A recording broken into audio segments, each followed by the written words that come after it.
dans ce nouvel épisode de podcast Tricot. Ça fait un moment que je ne suis pas revenue enregistrer. La vie quoi, il s'est vraiment passé plein de choses et je dois dire que ces 15 derniers jours, le tricot a été mis un petit peu de côté.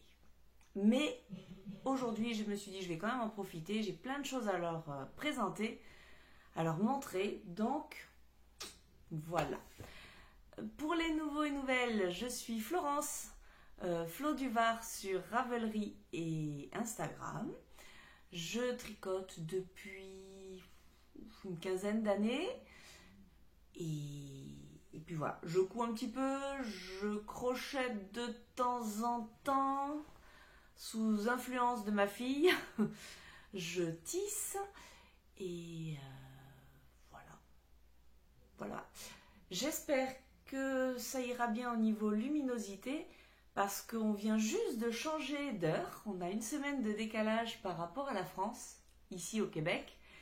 Et j'ai oublié que du coup, il allait faire nuit plus tôt. Bref, alors, on commence parce que initialement, j'aurais dû tourner cet épisode le week-end dernier parce que j'étais en train de tricoter un test qui est sorti le 1er novembre. Mais alors là, je me suis retrouvée vraiment dépassée. J'ai mis à jour mes fiches Ravelry, j'ai fait un post Instagram pour présenter le projet parce que c'était la moindre des choses. Mais je vous le présente en vidéo aujourd'hui. Il s'agit du cardigan Kamakura. Alors, bon, vous savez quoi? Hop! Pas comme s'il faisait très frais, mais ça ira mieux pour vous le montrer.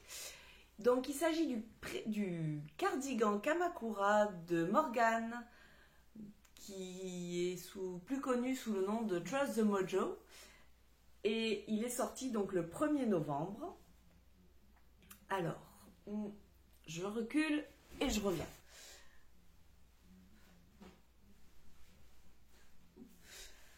Bon, de là, vous ne voyez rien, mais c'est pour donner un peu une idée du modèle.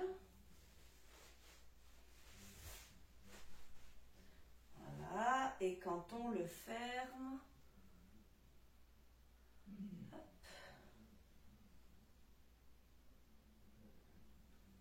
On va essayer de ne pas boutonner lundi avec mardi. Mais voilà, il a 5 boutons. Hop. Et plus on veut aller vite, moins on y arrive. Voilà.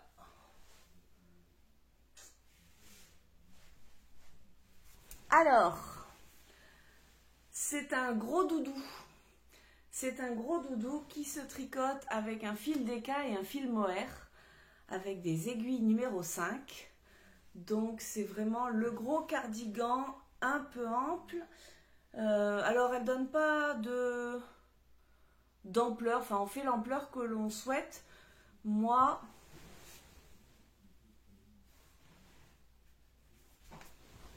je pense que j'ai facilement 20 cm d'aisance.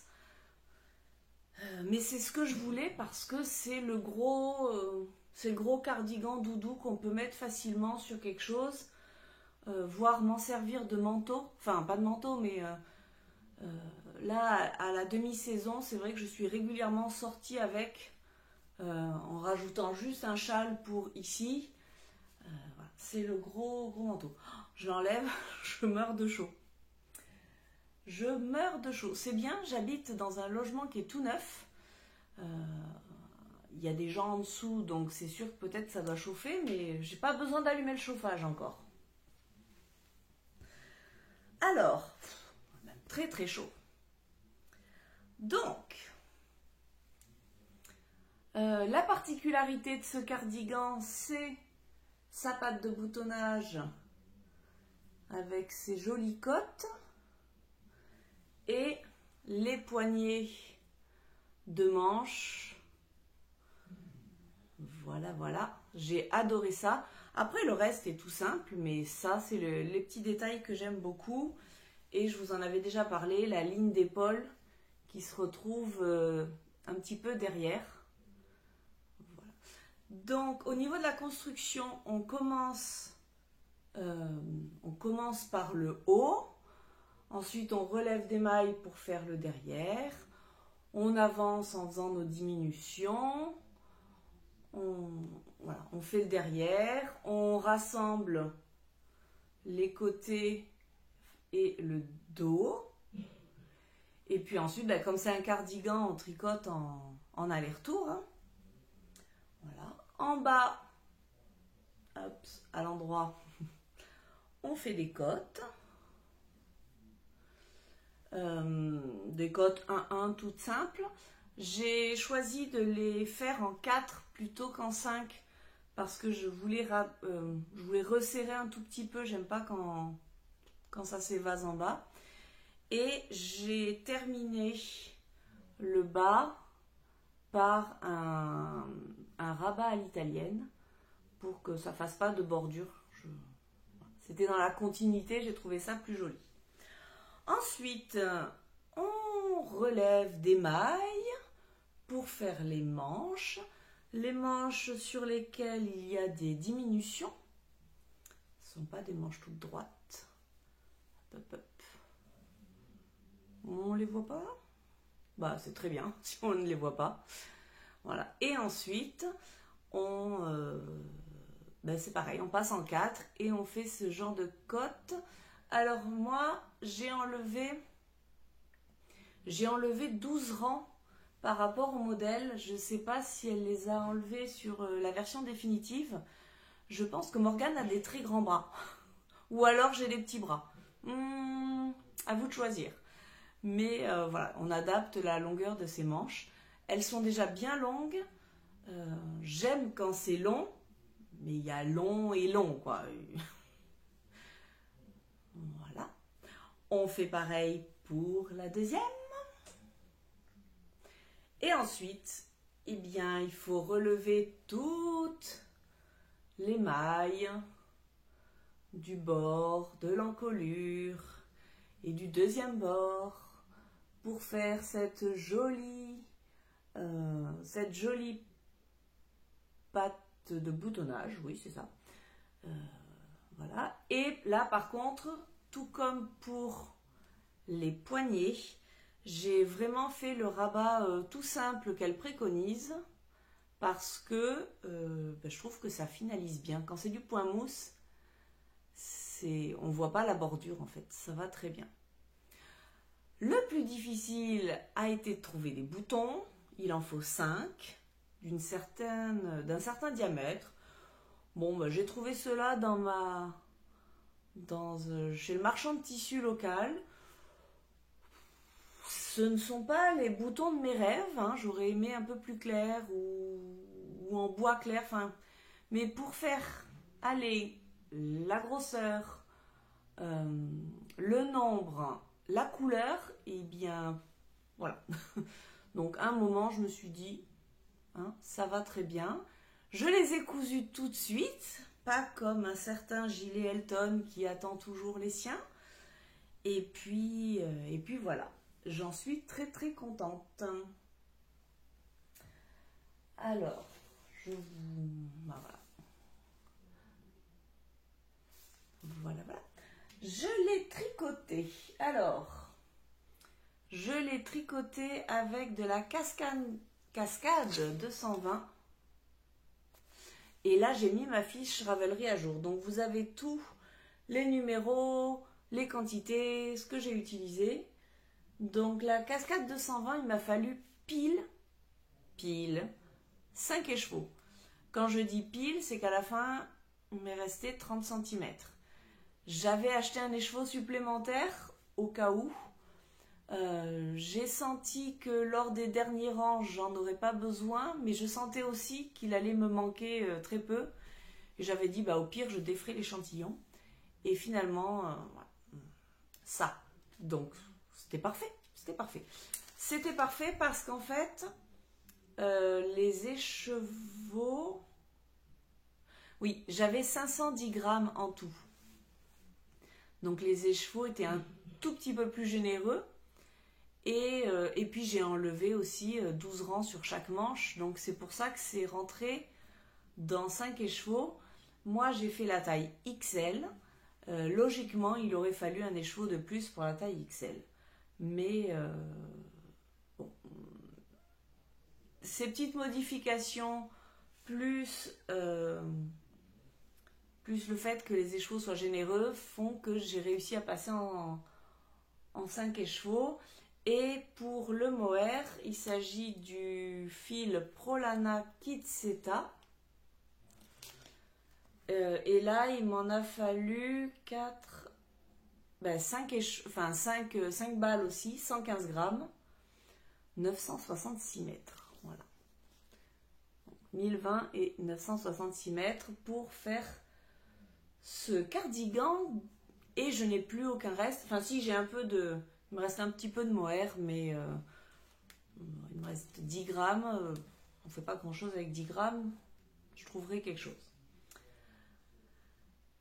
L'échantillon 17 mailles 24 ans correspondait assez bien à ce qui était demandé.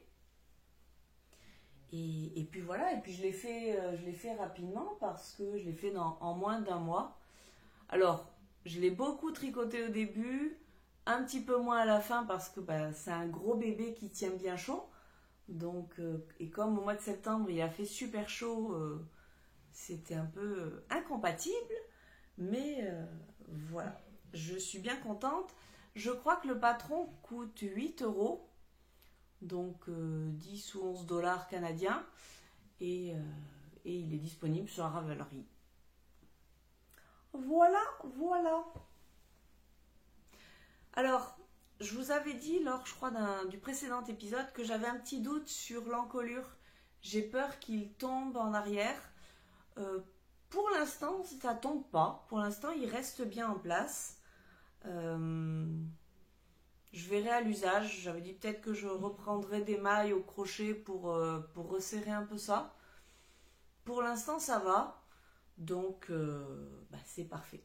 Un gilet tout doux, parfaitement mettable à cette saison.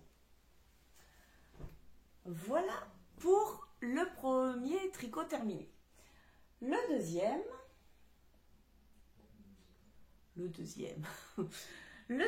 il s'agit du col Les Légendes d'automne, qui a été créé par Christelle du podcast Rêver sa vie en couleur. Vous saviez, ceux qui ont suivi le dernier épisode, que je ne savais pas quoi faire de ça. J'avais plein de questions. Que faire d'un col comme ça?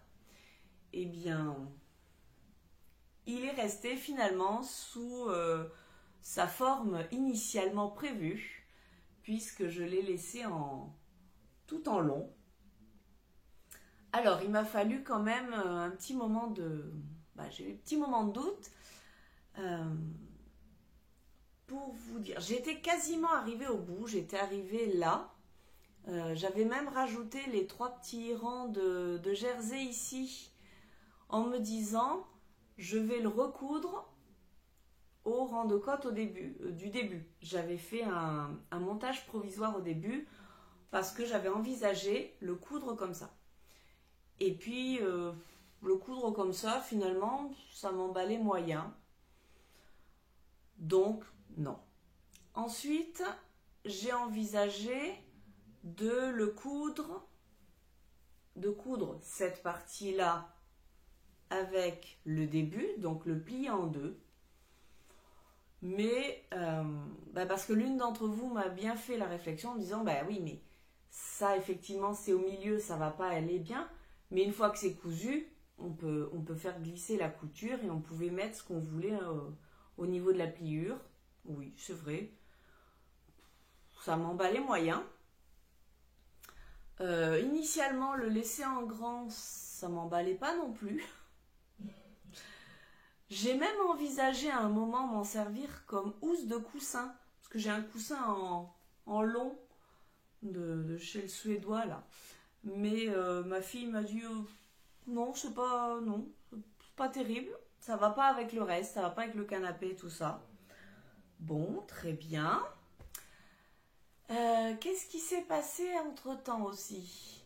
J'ai vu quelqu'un qui est tricoté un col de Steven West. Alors, me demandez plus lequel parce que j'ai pas noté le nom, mais c'est un col, il est ouvert sur le modèle initial et il existe en 2 longueurs. Donc, un col comme ça, mais beaucoup plus long, et on fait 2 tours avec. Alors, j'ai envisagé ça aussi. Je me suis dit, bah allez, il me reste des restes, donc je pourrais continuer. Et puis, flemme, voilà, flemme. Et il existe aussi la version courte, mais la version courte est twistée. Donc, pour vous dire, alors, elle est twistée, ça veut dire que ce côté-là est cousu. Alors, si je prends ça dans ce sens-là, voilà, elle est twistée comme ça. Et là, ces 2 parties-là sont cousues ensemble. Donc, ça fait twister devant, c'est-à-dire que ça resserre un petit peu. Enfin, je sais pas comment vous... Si, vous le voyez que ça resserre un petit peu? On ne voit pas grand-chose, hein. On est d'accord. Mais bon, bref, j'avais envisagé le twister. Et puis, je me suis dit, en fait, ça se voit pas que c'est twisté. Ça se voit quand c'est uni, mais quand c'est bariolé comme ça se voit pas. Ça me gonfle, je le laisse comme ça. Voilà. Donc, je l'avais quand même bloqué avant de le terminer parce que je me suis dit, une fois qu'il sera twisté, ça sera compliqué de le bloquer, ça fera des épaisseurs. Donc, je l'avais bloqué bien comme il faut à plat. Et comme j'ai pris la décision ensuite de le laisser tel quel, eh bien, j'ai repris mes mailles pour faire les côtes. Donc, cette partie de côte là n'est pas... elle rebique un peu parce qu'elle n'a pas été bloquée. Je n'ai pas tout rebloqué après. Et puis j'étais contente, je me suis dit, hey, il est fini, trop bien. Je passe mon col et là je vois le gros fil bleu qui était resté là de mon montage provisoire et là je me dis, il n'est pas fini. Pas de problème, un montage provisoire, on est d'accord que ça se défait très facilement. Ça se défait très facilement quand c'est un montage qui est fait normalement. Mais le jour où j'ai monté mes mailles, où j'ai fait mon montage provisoire, je pense que je devais être fatiguée ou pris dans l'excitation du châle, j'ai fait absolument n'importe quoi, mais je m'en suis pas rendu compte. Mais alors, pour défaire mon montage provisoire, je me suis arraché les cheveux. Il a fallu que je coupe le fil petit bout par petit bout parce que le fil était rentré dans les mailles, donc je pouvais pas... Enfin, non. Ben si, il rentrait des fois dans les mailles, elle faisait le tour de la maille, ça ressortait, c'était... Donc ça m'a pris un certain temps à faire uniquement à la lumière du jour. Hein. On s'entend que récupérer des mailles noires avec une lumière artificielle, c'est pas terrible. Donc ça a traîné encore quelques temps. Et puis bon, j'ai fini par y arriver. J'ai rabattu mes mailles et voilà. Heureusement pour moi, j'avais rentré les fils au fur et à mesure. Je suis d'ailleurs assez satisfaite. C'est où? C'est là, ouais. De l'endroit... Ouais, c'est là. C'est là. Oui, vous voyez, je suis très satisfaite. Je suis satisfaite de mon rentrage de fil parce que dans l'ensemble, là ça se voit un petit peu, il y a un petit décalage, mais dans l'ensemble, on le voit pas. Parce que quand je rentre les fils, ça permet de tirer un petit peu, jouer sur les hauteurs de maille. Alors ça se voit un petit peu quand c'est du jersey en vert ou voilà, quand il y a un motif, mais franchement, une fois que c'est boudiné autour du cou, on est d'accord que ça ne se voit pas. Et finalement, ce col-là, je l'adore. Hop, alors les lunettes, c'est pas le top, mais voilà, il prend bien sa place. Il prend très bien sa place. Donc là, forcément, ce côté-là rebique un petit peu parce qu'il n'a pas été bloqué, mais quand il y a le manteau par-dessus, si vraiment ça rebique, je fais ça. Ça fait pioup. Quand il fait froid, quand il neige, quand il faut être dehors pendant 20 minutes pour surveiller, c'est super agréable. Et donc, je l'adore. Voilà. Je le mets un peu dans ce sens-là. Ou, hop. En fait, je ne me prends pas la tête. Je le mets comme il vient. Hop. Un peu dans ce sens-là. J'ai une petite préférence pour le début du châle, du tour de cou, du cache-cou. Mais voilà. Il tient bien chaud, il va bien. Et finalement, je l'adore. En plus, bah oui, ce sont des couleurs. Je n'ai pas de châle dans ces couleurs-là. J'en ai un rouge, j'en ai un gris. Mais voilà quoi. Donc je suis super contente de mon tour de cou. Et je le mets, alors pas tous les jours parce que j'aime bien varier les plaisirs, mais voilà, je suis bien contente d'avoir fait ce tricot. Merci Christelle pour ce patron parce que au début il m'emballait pas plus que ça parce que je suis pas très tour de cou, mais voilà, au final je suis bien contente et je le porte beaucoup avec grand plaisir, donc 100% gagnant.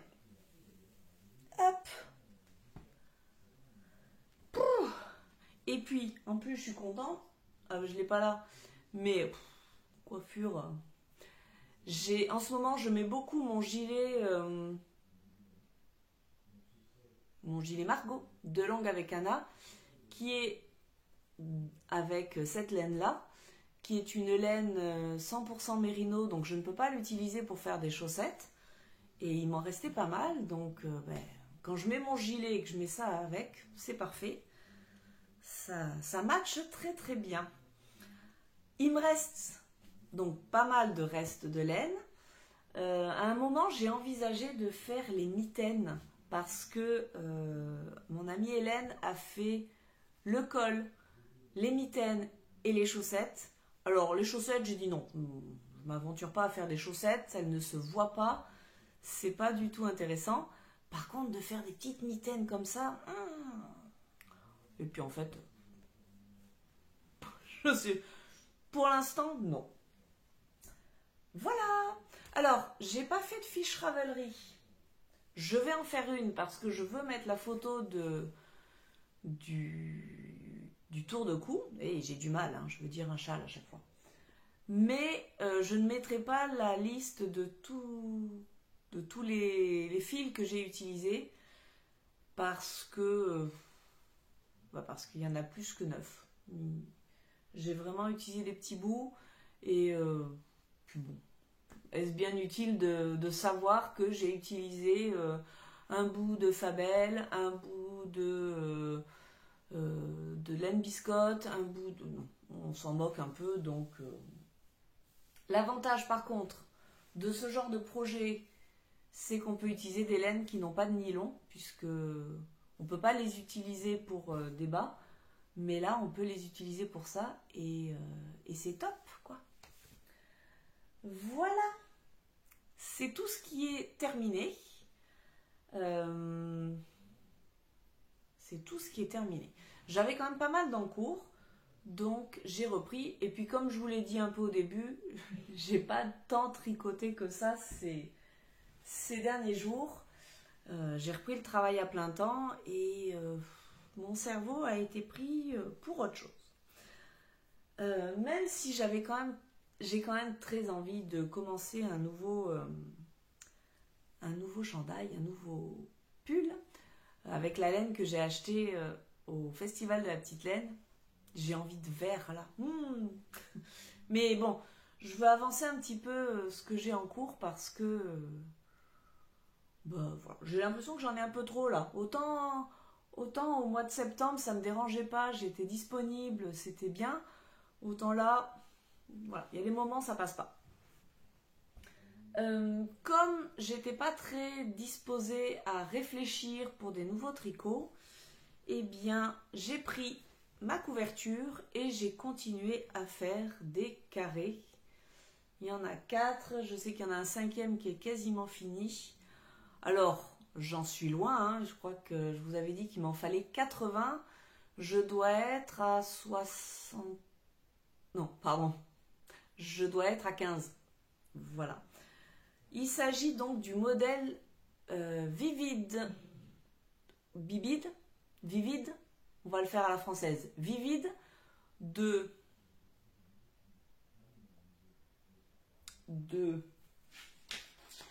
je ne l'ai pas marqué, mais je l'écris en dessous.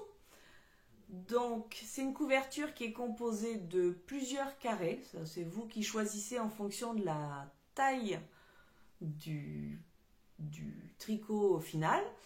Mais, alors, attendez, je vais en prendre un où on voit mieux.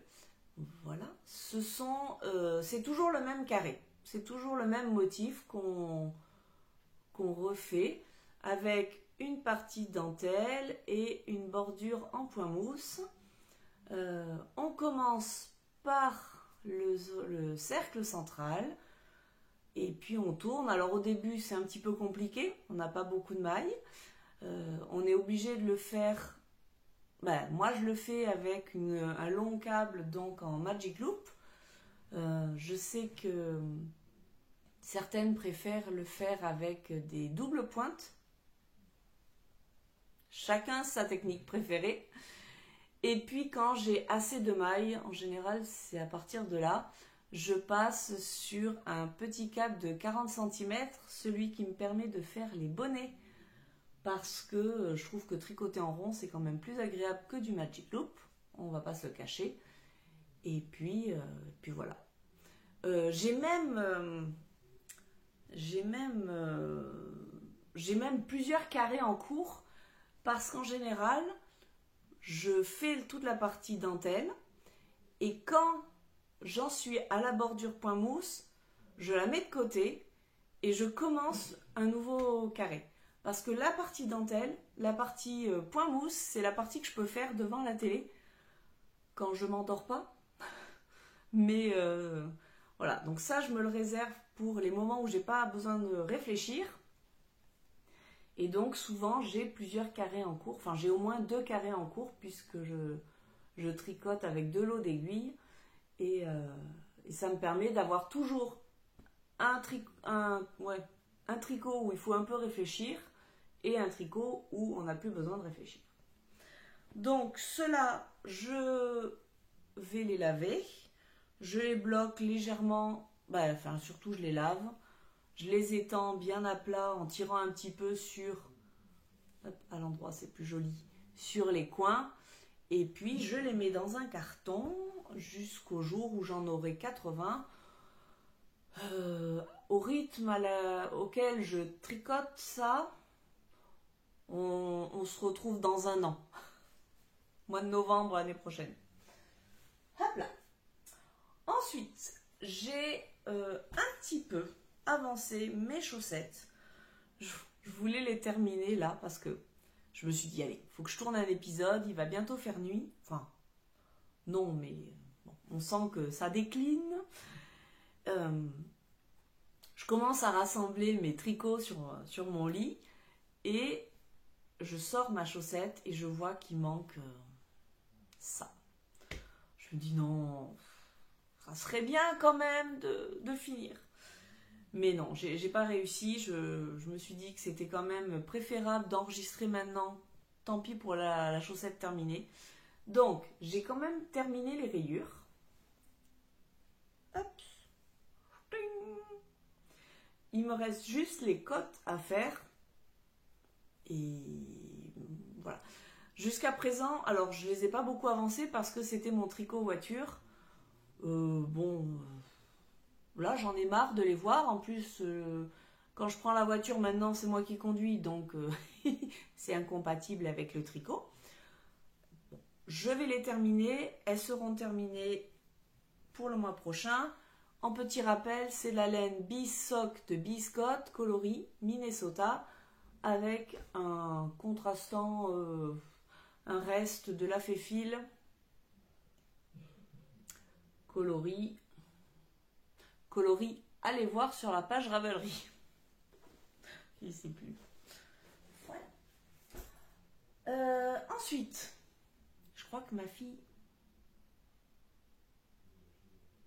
Non, elle fait autre chose, donc je peux vous en parler. Je vous en avais déjà parlé, j'ai commencé un châle. Je vais baisser un peu le son. Je m'approche. Pour ma fille, pour Noël. Donc, il s'agit du... Là, celui-là. Du châle Liliopsida, qui est un petit châle à 1 écheveau, donc juste 400 mètres de fingering, et avec un coloris qu'elle avait beaucoup aimé, que j'avais tricoté pour une amie, et donc je lui refais exactement le même. Le problème de celui-là, c'est que je ne peux pas le tricoter à la maison, parce qu'elle est toujours là, donc quand je vais au tricoté, je l'emmène. Jusqu'à présent, c'était facile, ce n'était que du jersey. C'est joli. Alors, en vrai, il est plus foncé que ce que vous voyez à l'écran. Mais avec la lumière qui est juste derrière, ça éclaircit beaucoup la couleur. Il est gris foncé quand même. Il est gris foncé. Là, je viens de commencer la dentelle. C'est un peu moins compatible avec le papotage. Mais bon, j'ai mis des petits... alors, je mets des anneaux marqueurs, mais que tous les deux motifs pour pas en avoir trop quand même. Et voilà, j'ai commencé la petite dentelle. C'est un patron gratuit. Alors, lui, je n'ai pas fait de fiche Ravelry parce que c'est exactement le même que le premier que j'avais tricoté. Mais si vous voulez avoir des informations, vous allez voir celui-là sur Ravelry et vous avez toutes les informations. C'est le même fil, c'est le même patron, c'est le même numéro d'aiguille. 4, je crois. Et je vois pas, ça brille tellement. 4, c'est bien ça. Donc, il avance. Ça serait bien aussi qu'en novembre, je l'ai terminé parce que... pour être tranquille en décembre, quoi. Voilà. Et ce matin, comme j'avais du temps, qu'il faisait beau, que je pouvais enfin tricoter à la lumière du jour, c'est vraiment ce que je préfère, j'ai ressorti ça. Donc, il s'agit du pull. J'ai pas pris le patron. Alors, attendez, au secours. Si. Du pull Métropolis de Tanis Lavallée, qui est également un modèle gratuit. Parce que je voulais un pull avec un gros col et qui se tricote en grosse aiguille. Alors, je crois que là, c'est marqué en 8. Moi, je le tricote en 7, ce qui est déjà pas mal. Et je ne veux pas faire ça. Toutes les cotes seront des cotes normales, hauteur normale de cote. J'aime pas, sinon on voit que mon ventre, c'est pas beau. Et je l'ai tricoté avec plein de fils.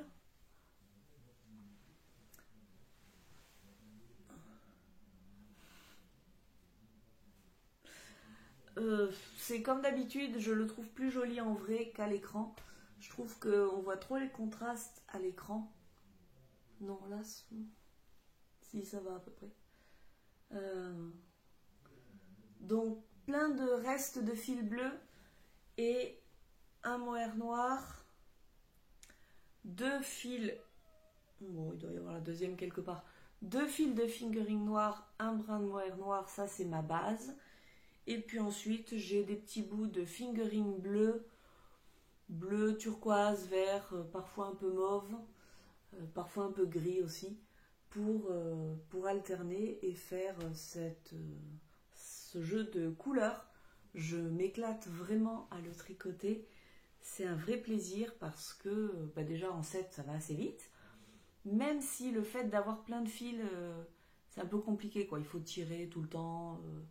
Souvent ça fait des... Il faut bien lisser pour que les fils aient la même tension, pour pas qu'il y ait de boucles. Mais une fois ça, c'est vrai que c'est sympa. Ce matin, j'en étais là, puis j'ai tricoté ça.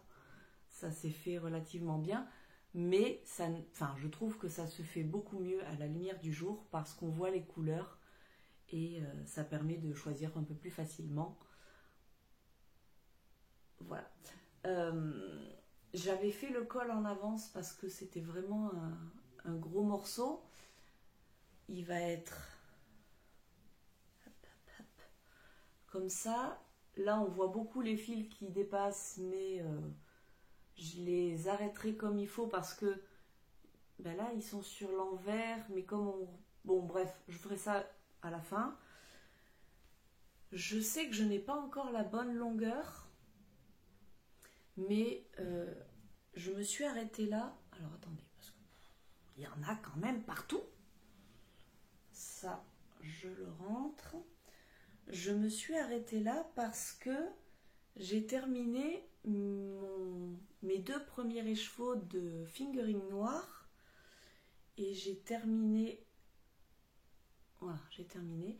Donc j'ai quasiment plus de fil accroché. Je pense que je vais mettre le corps en attente et je vais continuer. Je vais reprendre les mailles pour faire les manches. Voilà. Parce que ça me donnera une meilleure idée du projet. Je vous l'essaye pas, il fait vraiment trop chaud. Je voulais me faire un très gros pull parce que l'année dernière, quand j'étais à la maison, j'avais un... Vous savez, quand on est à la maison, qu'on bouge pas, quand on travaille devant l'ordinateur, je trouve qu'il fait froid. Et donc je voulais un gros pull pour être à la maison ou pour aller me balader quand il fait vraiment froid. Là, comme je vous l'ai dit tout à l'heure, je suis dans un logement où pour l'instant, début novembre, j'ai toujours pas mis le chauffage parce qu'il fait extrêmement chaud. J'ai mis un t-shirt à manches longues, mais c'est juste un t-shirt, ça, c'est même pas un pull. Je suis pas certaine de pouvoir le mettre très souvent. Mais c'est pas grave. C'est pas grave. Voilà. D'où j'ai hâte de faire mon pull en fingering. Je pense qu'il sera beaucoup plus adapté. Mais bon, on verra. Peut-être que quand il fera moins 20, moins 30 dehors, finalement, il fera moins chaud. Il fera moins chaud dans l'appartement, oui. Et finalement, je l'apprécierai. Peut-être. Ou alors les jours de neige. Parce que là, ce qui fait qu'il fait aussi chaud dans mon appartement, c'est que nous sommes plein sud et que quand le soleil tape, toute la chaleur rentre, c'est super agréable. Je vais pas me plaindre, hein, au contraire, ça me fait très plaisir d'avoir du soleil, du chaud là, c'était bon.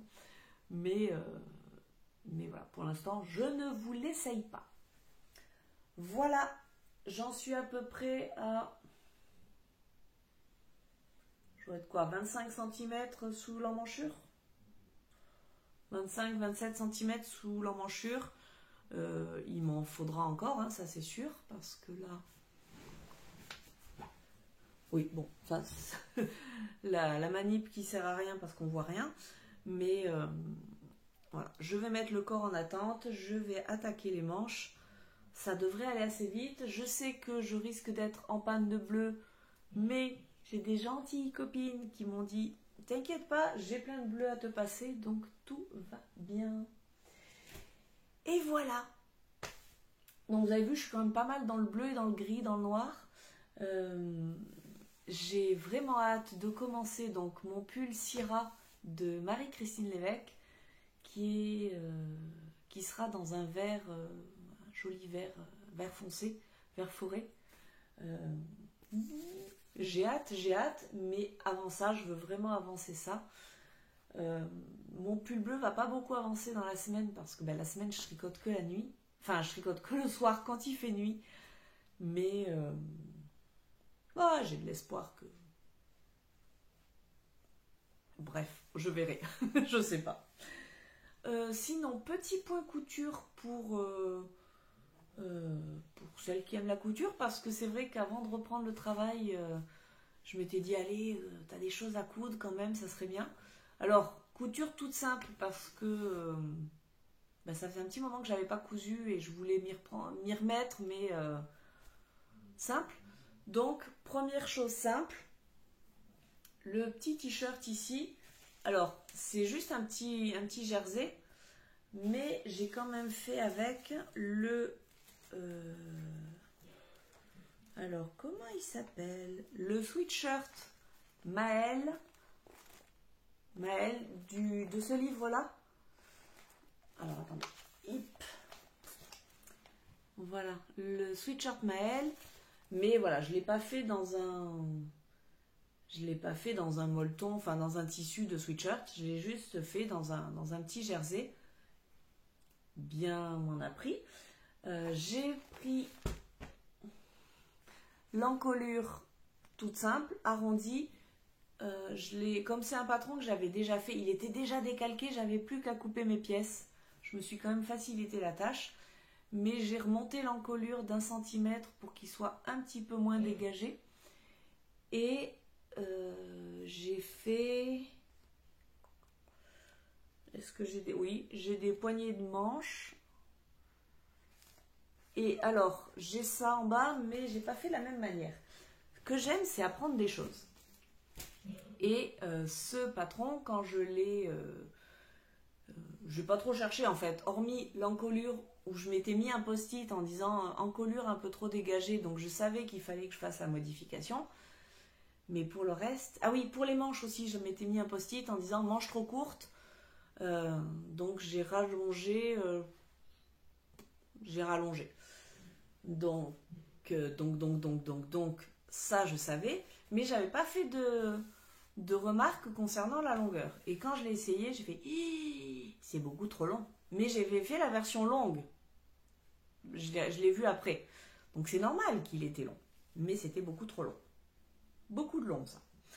Bref, je me suis dit, c'est pas grave, j'ai coupé et je vais faire un bandeau de... Voilà, un bandeau. Une bande de... C'est pas une bande d'encolure, c'est une bande de quoi? Une bande de taille? Je ne sais pas. Et je me suis souvenu que je ne sais pas qui, je ne sais plus où est-ce que j'avais vu ça, avait fait ce qu'on appelle, je crois, un ourlet japonais, qui n'est juste qu'une manipulation, un pliage. Alors, ça aurait été bien que je prenne de quoi vous montrer.